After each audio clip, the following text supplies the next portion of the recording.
So New York Mayor's De Blasio seemed to have a real challenge on his hand. He promised that he will intervene and see how he could reduce pedestrians' death in the streets of New York. But as this article in the New York Times highlighted, the buses, taxis, cars, and other vehicles are really a nightmare, and especially when citizens resort to jaywalking. Well, I have two suggestions. In Chinatown here in California, um, many intersections have a diagonal crossing. So you could cross um, on the same side straight across, or you could go on the other side, like an X.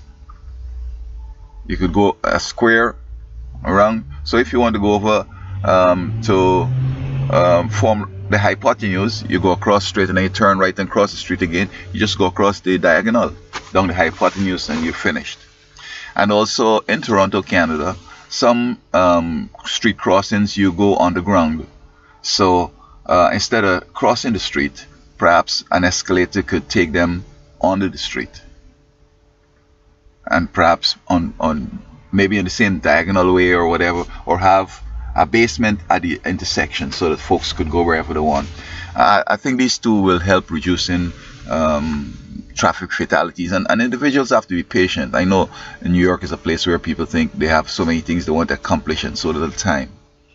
As when you're driving here in California behind some people, and they're behind you or whatever, the horn, they're eager to pass you, but you're doing traffic speed limit, and the road is not an open freeway.